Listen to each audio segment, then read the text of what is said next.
Tune in for Philosophy Talk, a program that questions everything. Except your intelligence. Coming up, what is political inequality? It's when people stop you from voting. That's part of it, yeah, but what if you vote and they don't listen to you because they're too busy listening to their big donors? Well, then you protest or you run for office. But how can you run for office if you don't have the big donors? Where's my stuff? Political inequality. Next time on Philosophy Talk.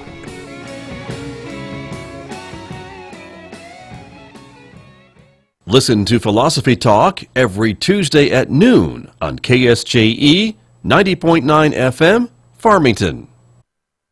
San Juan Regional Medical Center is your community hospital, committed to making life better for the communities we are privileged to serve. In fact, better is our mission, improving lives through personalized health and care. What matters most to our patients matters most to us, offering a comprehensive range of inpatient, outpatient, and emergency care services so you can get the quality care you need right here at home. San Juan Regional Medical Center, celebrating life better here since 1910.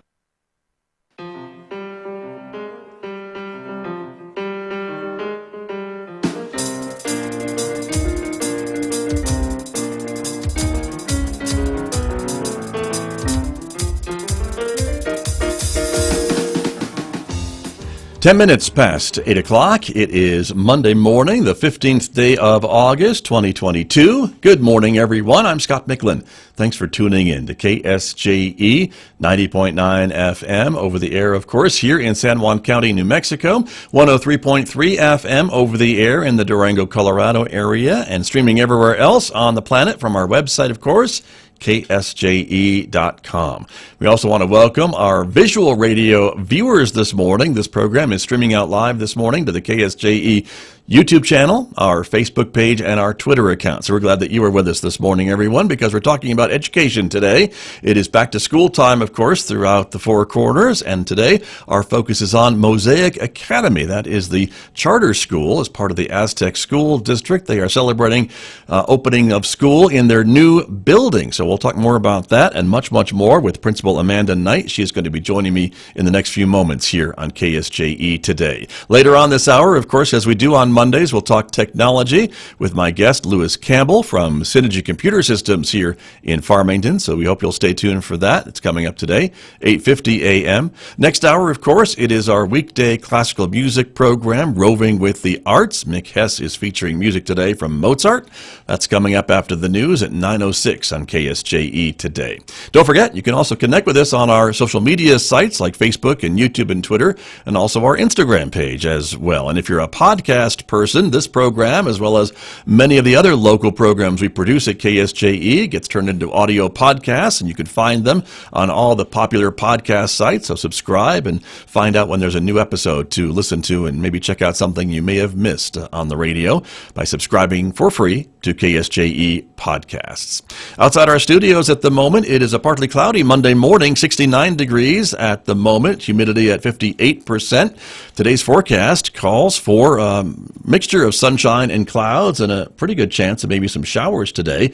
90 for high in Farmington, 66 overnight, 91 for high tomorrow, and 66 overnight, 91 again on Wednesday. So pretty good chance of rain at the beginning of the week here as we get back maybe into the monsoon pattern here in the area, and maybe some good showers coming up into the forecast.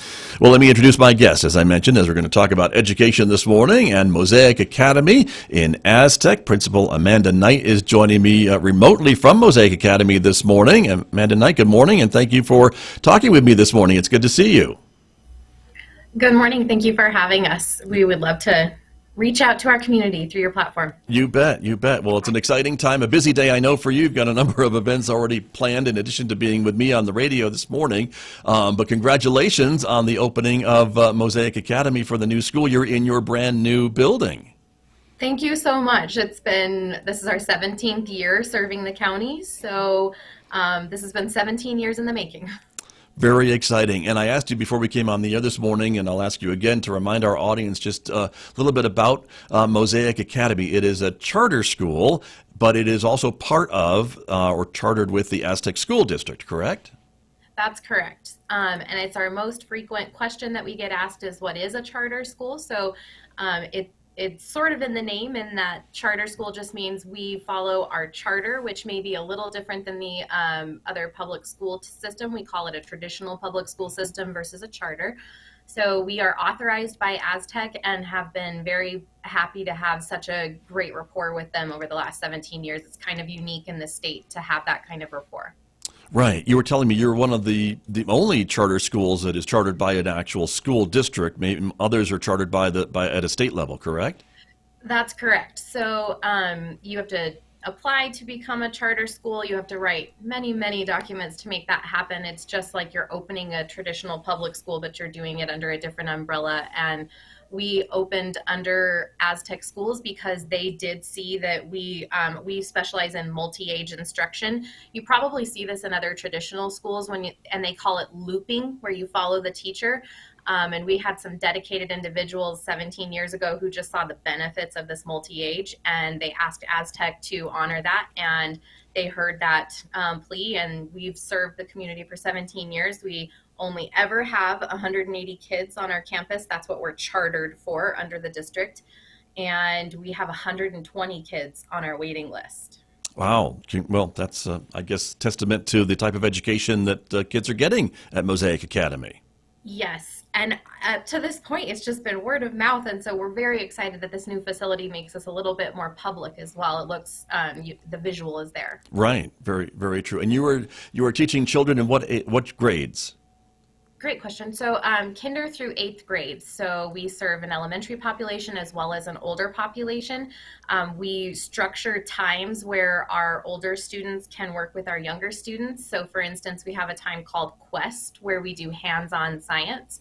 And this year we're going to we work with the 6th through 8th graders, or 5th, 6th, 7th, 8th graders, and then they go and teach the younger crowd at their level what that might look like. Got it. And you mentioned the building, and so I want to talk a little bit about the building because it is brand new. Again, you've been working on this, I know, raising money and getting construction going, and like any construction project, it takes a while and it takes some planning, and here you are. So again, congratulations, but it also means some changes kind of in your new neighborhood. As you mentioned, you're now visible with a building, and you couldn't be more visible in Aztec by being right off of the main street there in Aztec. You're on the highway south of downtown, heading between Aztec and Bloomfield. That's where the new school is located, just off of 550. Correct. And so just as a visual for everyone, we are lowering that speed limit as you leave Aztec towards Bloomfield. It is 30 miles per hour for a lot longer than it used to be. And we sure appreciate the community slowing down, especially as we go into downtown. I know that Aztec's been working really hard on making sure that we have walking areas in downtown. And so this just helps to promote that walking sensibility in Aztec. Right. And so we're putting a map on the screen that the police department sent out about kind of where that new lower speed limit now is as you're heading south out of downtown Aztec. And also as you're coming in to downtown Aztec, the speed limit goes down to 35 as you're coming down the hill as you were. But it's right kind of a little bit north of the Aztec Speedway, if I could give a landmark as to where you're located, and you're on the west side of the highway. Correct. And so it is interesting because our side of the highway is a different speed than the other side of the highway, but we are still very excited to be so visual and be able to support lowering that speed limit. Right, but definitely it's lower on both sides than it was before you opened. Correct, yes. There will not be flashers. That's something that the state of New Mexico NMDOT decides. And when we submitted our plans and told them, hey, we're moving into this facility, they said that 30 miles per hour plus our additional turning lane was enough for people to recognize we're a school. So you'll see school signs, but you won't see those flashers bringing it down to 15 miles an hour. So we just appreciate everybody honoring those speed limits. Right, very true. And again, at the school, then, of course, because it's a brand new building, you've got kind of some traffic patterns set up for drop-off and things like that for students. And so as people turn in off of the highway, they can kind of see on the map on the screen again kind of how the parking lot will be set up for students drop-off and pick-up, I suppose, right? Yes, and I think this was the most common thing. It's the thing that's maybe caused me a lack of sleep as well, is because I want to make sure that we're doing what's best and safest. But this, again, was also submitted to many people who are in the business and much smarter than me. And this is what we have decided. So you do come in, you turn right. There are 2 lanes that follow through there. We have a gate that we will open and close throughout the day based on when you need us.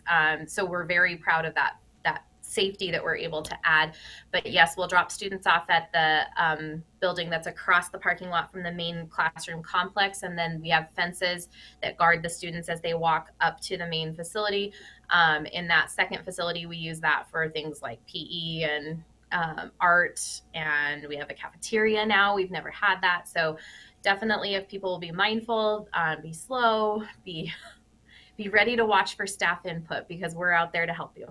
Right. Right, but that's how it's all set up and ready to go. And you mentioned, again, from the highway that the turn lanes have been installed. So again, that will hopefully help for safe access to Mosaic Academy and the new school.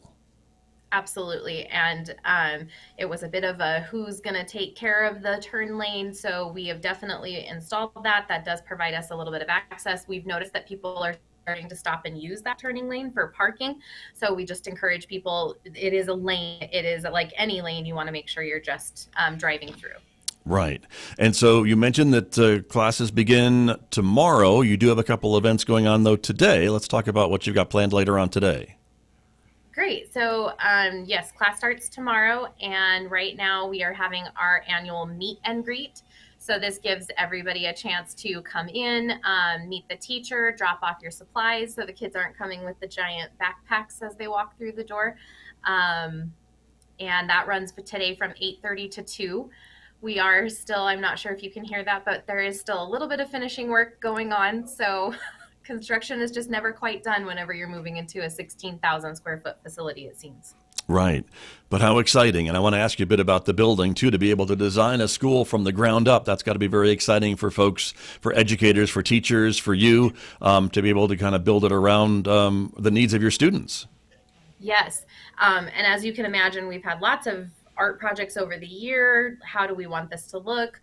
We did remodel the WPX building. It was previously Williams and WPX, but we still had a lot of support from our architect Jorge in Albuquerque, who would come up. And so behind me is a little bit of an image. So we have our main classroom complex, and I spent a lot of time this summer here and spent a lot of time communicating with the staff to make sure that it all fit what we do here, which is very hands-on, which is very all about the kids. And so there's a lot of kid touches in here.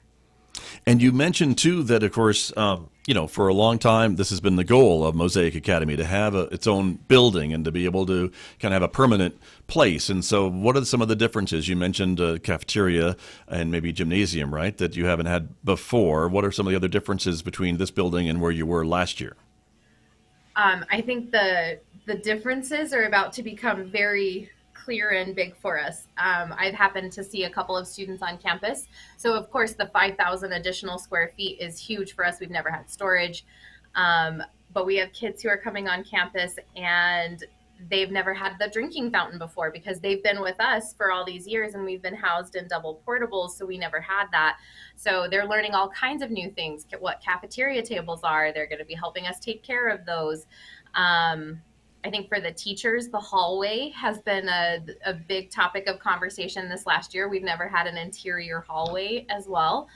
I would say the addition of any kind of staff space as like dedicated staff space is new to us. We've always done everything kind of crammed into 9,000 square feet. So, there's so many big differences coming with this facility. I'm sure, and probably some things you haven't thought of yet either as you start welcoming students to this new campus and the new school year, of course. I imagine, though, when the weather gets a little colder, having an interior hallway will be a big improvement as well. Yes, we've always gone outside. And I think one of the most interesting pieces for us is that parents have frequently asked us, where's your cafeteria from the other location?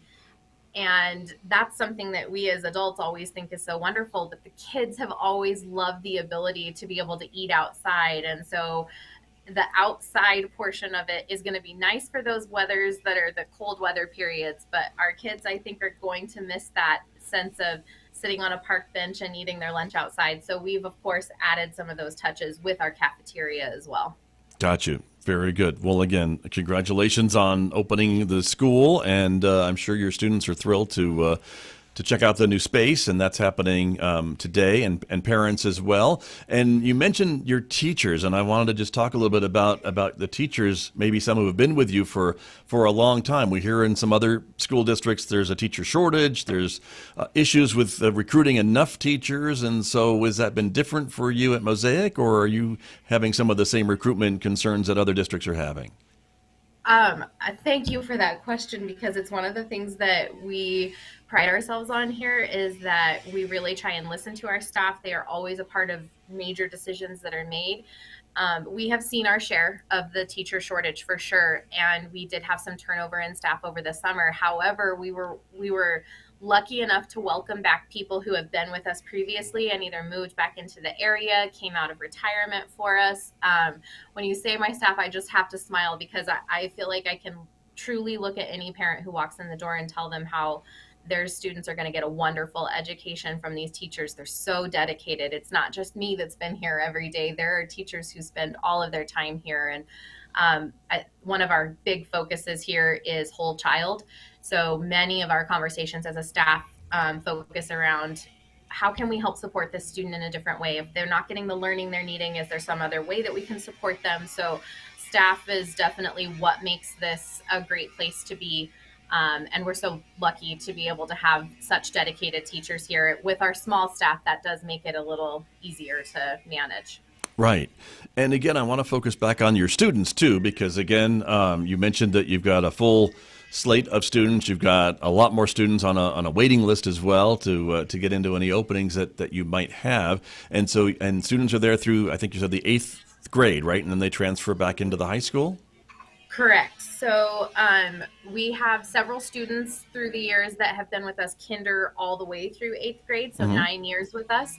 And as they transition into the other schools, they're able to blend right in. And we always hear that our previous Mosaic students find each other. So that's what's so wonderful about here is you can find your community. It may not be a giant community, but you will find your one or two great people, and they will be looking out for each other out and in the new, as you transition to the traditional public school system as well. We do have really great kids, and they know everyone. So that's the big piece that I always try to emphasize for parents who are looking for something different for their kids, is that's what we can give you here, is that sort of family atmosphere. All the teachers tend to know all the kids. It's a little bit harder as you try and learn the new kindergartners' names, but you will find a smiling face, or you will find your trusted adult on this campus. Right. And talk to me a little bit about maybe some of the kids who've come through Mosaic Academy, gone on to the high school, maybe gone off to college, and I hope they come back and maybe keep in touch with you or some of their favorite teachers and share some of their successes with you, or how they've done in their school careers and beyond. Can you share a little bit of that?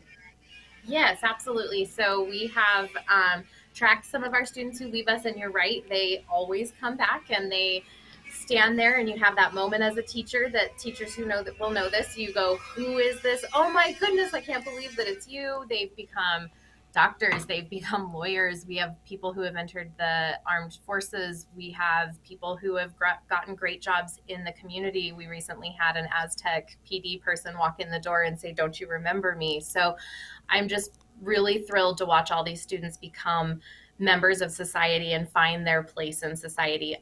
We have kind of an interesting, wonderful thing happening this year. So I'm the third principal who's been at Mosaic, and we're now welcoming back the first principal's grandson is entering today. So we'll be a kindergartner at the school. So it's just a legacy of people that seem to find us and stick with us and grow through ourselves and through the community. How about that? Congratulations. That's wonderful to hear. And I wanted to spend a little bit of time on the kind of the curriculum and the education. You mentioned that as a charter school, you work within, or kind of supervised, if you will, by Aztec School District. Maybe that's not the right word, but you can correct me, please, if I'm using the wrong term. But the curriculum is something that's unique to Mosaic Academy. Is that a correct statement? Is that accurate? That is very accurate. So that's one of the things that we're pleased to do as a charter school is not only are we multi-age, but we have the flexibility and ability to meet students where they are. So that does mean the curriculum is very tailored to each kid. So we call it enriching the masterpiece in each child. And that means it's not a one size fits all. You won't walk into the door and hear people say, now turn to page 36 of the textbook and answer the questions at the end. That's just not the kind of schooling that seems to work anymore. And I think all schools are starting to recognize there's other ways to go about this. So one of our favorite things is to do hands-on. We have a literature-based holistic literacy program. I know science of reading is kind of a big thing right now. And of course we have those phonics and those pieces that are very critical to learning how to read. However, I always remember that I never remember how they taught me the phonics pieces. I remember opening a book and I remember looking at the pictures and helping myself learn the words from that. And so we believe in that. We believe that books need to be a fun thing so that kids will continue to come back to those. Understood. And does Mosaic still have to meet some of the same assessments and other things that the state requires of the rest of the school districts in New Mexico? Absolutely. So we are still a public school. We are still utilizing taxpayer dollars, which means there are things we have to meet. So that does mean Common Core. It does mean that we take the big assessment that all the schools do. What we tend to find from those is that we especially are able to support those learners who might be on an IEP, an individualized education plan. We see huge growth from those subsets, and we've been seeing some very interesting growth in math, which has been a really hard part of the assessment that is taken by all students in the state. And I'm noticing in all districts that math seems to be a tough one. So yes, we are responsible for all those same things. We do utilize Common Core, and we do it in our way. We put our Mosaic touch to it. And let me talk a bit about the pandemic, of course, because we know it hit students and schools pretty hard, having to be remote learners and things along that line. How did Mosaic react to the pandemic and some of those other restrictions that were put on schools and students during that maybe one and a half school years? Yeah, that was a tough one. However, we were very lucky. All of our students are one-to-one, we call it. So every student on our campus has the ability to access technology, whether that be through a Chromebook, a laptop, or an iPad. So as that transition happened, there is the snafus of, is it your Wi-Fi or is it the device? Of course, all those things came up. And I was just really thrilled to watch the staff rise to that occasion. That was my first year as a principal, was during COVID years. So we all got through it together, which is when community really does count. So I was very impressed with my staff as they addressed all those needs. The younger kids are definitely the ones that we kept trying to workshop. How can we make this best for them? So we would send home packets of books, or we would send home different, whatever the parent might need to support the student. Because again, parents weren't ready for that. They weren't ready to be both teacher and parent. That was a hard piece, and they just really partnered well with us. So while it was tough, we feel like we gained skills, and we are continuing to utilize those skills today. And I think that's been the key difference, is those staff members, those parents, those students who never gave up and kept trying to find the way to come back together. Very good. Well, we hear sometimes about lost learning during the pandemic, but it sounds like you don't think that happened to your students. You know, that is a term. I'm particularly thinking of one of my staff members that she just hates that term, because kids are so resilient. They really are. And so at the end of last year, we conducted all of our end of year assessments, and we couldn't believe it. We're right there. If they're not at their grade level, they're just right behind it, and we'll conquer that this year. So we're just really pleased that students stepped up to the plate, and parents must have been doing their part in that. We've heard that too, that students are resilient and that they they didn't let that maybe bring them back or delay their learning or things along that line. So that's great to hear and important to remember that kids are pretty tough, and it's great that they are learning what they need to be learning. Amanda Knight, we just have a couple of minutes remaining. As principal of Mosaic Academy, what are your goals for this year and your new surroundings? I think the biggest thing is that I hope that we can all give each other some grace. There's going to be so much learning that may not be academic based. It may just be how do we work in this new facility? How do we work in our new cluster levels? We have some different adjustments that we made to address students individually. So I think our goals are about communicating with parents, continuing those great collaborations, and hopefully we won't have to hear the word learning loss anymore after this year. Understood. Hopefully not. That's true. Well, congratulations again to you and the staff and the parents and students and all the supporters of Mosaic Academy as you get ready to open your new building to students tomorrow. And I just want to show again the reminder of the change in speed limits literally right outside your front door to remind folks that are coming in or out of Aztec South on 550 that there is a lower speed limit now. And I imagine our friends over at the Aztec PD are going to be out there to remind folks gently of the new speed limits as school starts this week. Yes, I have heard that is happening, and right now it seems to be warnings, but I don't know how long that will last, so we would sure appreciate your partnership. There you go. Well, again, congratulations, and I know it's a busy day for you, so I really appreciate you spending some time with me this morning to kick off the school year at Mosaic Academy. Thank you very much. Thank you, sir. You're very welcome. That's Amanda Knight. She is the principal of Mosaic Academy in Aztec, my guest this morning here on KSJE. The time right now is coming up on 8:38.